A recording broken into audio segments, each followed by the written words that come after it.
And Lamilton buys it and starts walking away. But as he's walking away, this man Riley, Blue 42, tackles this man Lamilton and the gun goes flying.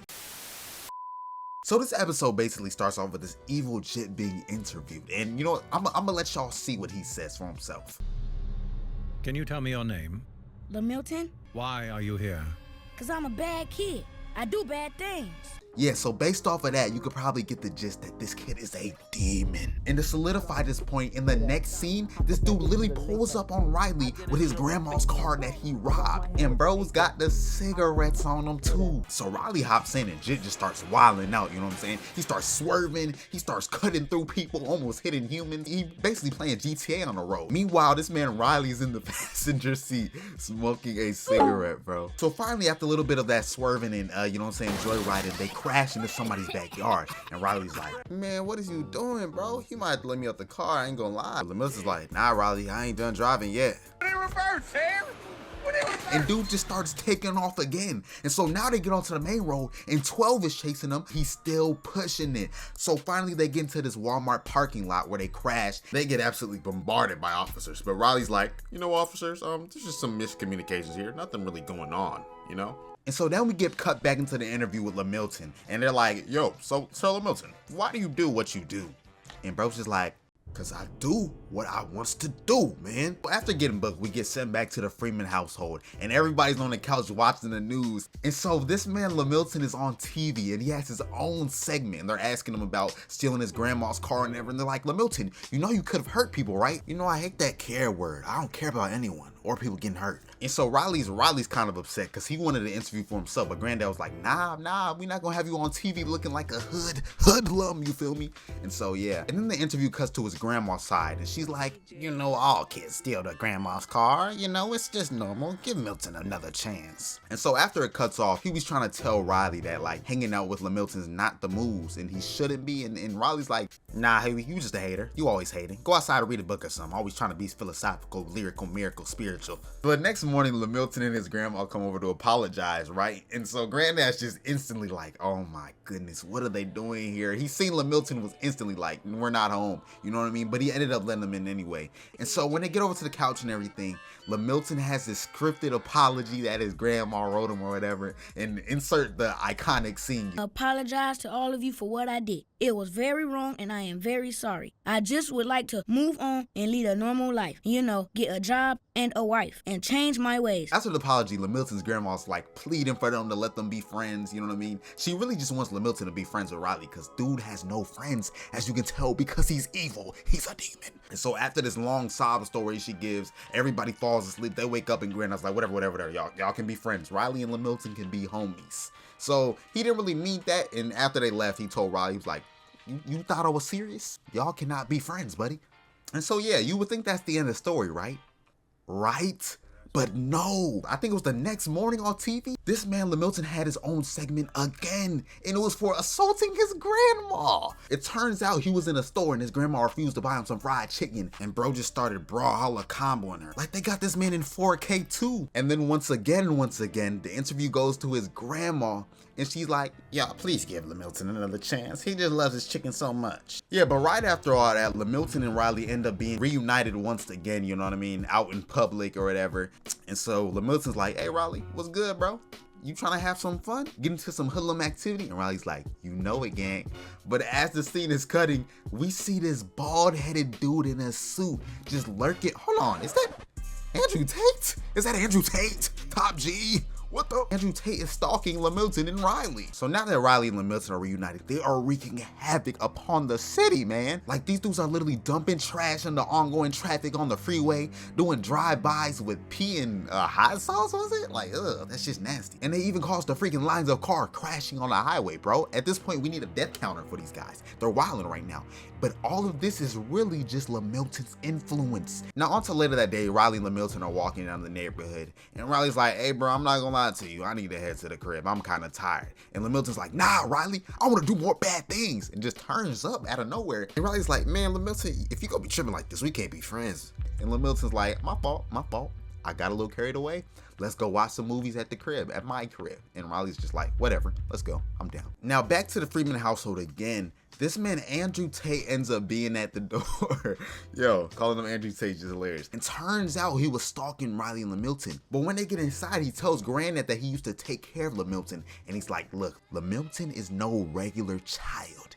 He's a demon. Granddad's like, I could have told you that. Now let's go slide on that man and boom him. And he was like, hold on. Y'all can't just go attacking a random kid for something he hasn't done yet. That's crazy. So Granddad ends up telling Top G that he don't gotta worry anyway, because Riley and him are done being friends. But then Andrew Tate's like, oh nah, Riley and Lamilton are hanging out right now as we speak, y'all. And so Granddad and Hugh are distraught, man. They like, oh man, we gotta do something. Now, speaking of Riley and Lamilton, it comes back to them at Lamilton's crib, and they're watching this weird, gory, scary movie or whatever. And Riley's like, Lamilton, what's up with you and all these killing movies, bro? Like, you watch anything else? And this evil child, Lamilton's just like, nope, I just love seeing people get hurt, even in the movies. And so Riley's like, hey, Lamilton, I'm about to go, bro. Lamilton's like, hold on, Riley, I gotta show you one thing. And bro comes back into the room with a Glock, with that blick. And he's talking to Riley about, man, now that we got a gun, we can do whatever we want. Riley's like, buddy, I'm not feeling that. I gotta dip. And as he's trying to dip, this man Lamilton stops in front of him, was like, nah, you coming with me. And Riley's face just tells it all, bro. This is crazy. And yeah, that night Riley gets home, he does something very amusing, you know what I mean? He basically tells Granddad, matter of fact, I'm gonna play that clip. What, Granddad? I've been hanging out with Lamilton even though you told me not to, and I don't think I'm gonna do that no more. I just need to go up to my room where I belong. No TV, no dinner, no nothing. I might even need to whoop myself. As the next day comes around and Riley's just dribbling through the neighborhood, Lamilton is posted up by a tree and is like, you know, Riley, I don't appreciate that you've been ignoring me these past few days. And Riley's like, yeah, Lamilton, we can't hang no more, big dog. And so Lamilton's like, nah, man. We not. And flashes the gun. It's like, Riley, you coming with me. And so Riley goes. Once again, the look on Riley's face was saying, This is crazy. Now, Lamilton and Riley end up at this old lady's house, this rich old lady's house, I might say, because they had a mansion. And there's this dog in the yard just barking at them, getting all aggressive and everything. Honestly, the thing's not even able to hurt them or touch them. But Lamilton sees the dog, and I don't know, something inside of him just awakens some inner Michael Vick, and he shoots the dog. And so Riley's like, yo, we gotta go, man. We gotta go, bro. We just killed a dog. And so when they get far enough from the scene and everything, Riley's like, nah, for real this time. He stands his ground. He's like, nah, Lamilton, you actually wildin' this time, bro. Shooting a dog is crazy. And as Riley's walking away, what do you know? This man, Andrew Tate, is lurking behind the tree and just saw everything. So that morning, the Freeman household was all watching the news. And turns out, Lamilton got locked up for shooting the dog. And Granddad's just celebrating. Granddad's too lit. But that man, Riley, over there looking like he needs a cigarette. And you know why? Cause he knows Lamilton's gonna think he snitched on him when he didn't. People out here just know something's wrong, bro. Like this dude's the GOAT. So Riley walks outside to get some fresh air, and this man Top G just slides through in the cut and is like, Riley, I was the one who reported that Lamilton shot the dog, and I used your name. And Riley's like, dog, why don't you just use your own name? But it turns out Top G had a restraining order put on him by Lamilton's family, so he can't be near him. But Top G told him, he was like, bro, Riley, you good. Lamilton's in the system, and nobody gets out the system. But Riley was not feeling that, I'm gonna be real. And I'm kinda with Riley, dude, because Lamilton, as y'all know, is a demon. So Peep, Riley's in class, right? You know, learning, probably not paying attention or whatever. But he looks outside the window and he sees this man, Lamilton, bruh. So he's like, hey, teach, my biggest op is outside. I need to go. And the teacher's like, what are you talking about, bro? And as he looks back, Lamilton is gone on some David Blaine disappearing act. And so the next scene cuts to Andrew Tate in this phone booth on the phone with Granddad, and he's like, Mr. Freeman, don't freak out, but Lamilton is free. He's free from prison. And so it turns out Riley's in detention, so they gotta rush to the school to go save him. Now, as Riley's getting ready to leave the school and is getting his jacket from his locker, as he closes his locker, Lamilton is there posted up smoking a cig. Like, I don't know who this guy, I think he's Jason, bro. I really think he's Jason. So Lamilton's like, so I peeped you snitched on me, and I ain't like that. And Riley's like, nah, I ain't snitched on you, and you just need to stay away from me. You're crazy. So then Lamilton starts going on a rant about how he cares about nothing or nobody, and Riley's not trying to hear that. But then that man Lamilton once again flashes the gun in school. And so to get him to chill, Riley's like, you know what, Lamilton, we can be friends. Let's just put this behind us. And Lamilton buys it and starts walking away. But as he's walking away, this man Riley, Blue 42, tackles this man Lamilton and the gun goes flying. So Riley gets back up and grabs the gun and starts taking off. Like, this man dips. You already know that man Lamilton is right behind him, walking up them stairs like Jason, bro. I don't know how he caught up moving like that. He really is Jason. So when Riley gets to the roof, he absolutely Tom Brady's the gun off. Like, look how far he threw the gun off this roof, bro. And Riley's been displaying some real D1 athleticism right now. So Riley's like, hey Milton, what you gonna do now, gang? You can't do nothing without your gun. But yeah, he sucker punches the mess out of Riley, and Riley goes down a little bit, but he gets back up and starts squaring up. He's like, I bet, let's do it then, let's scrap.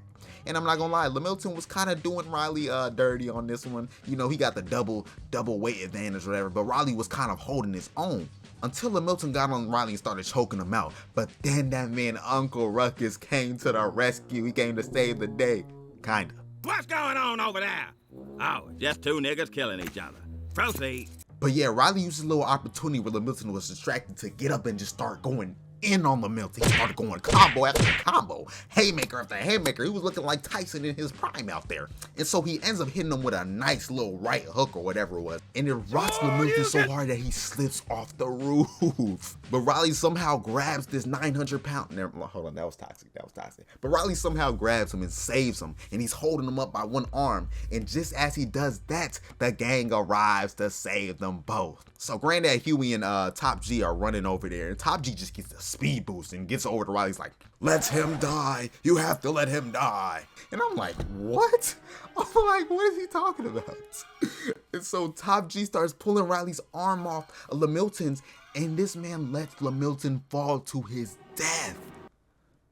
Or so I thought, because this man Lamilton gets up and starts limping away. But Top G was not letting that slide. This man jumped off the roof onto Lamilton and started attacking him. So yeah, Granddad was like, that's not our problem anymore. And it's like, all right, boys, let's go home. And yeah, that's the episode of the evil Jet Lamilton. Like, bro, why is he so evil? This dude is a dick.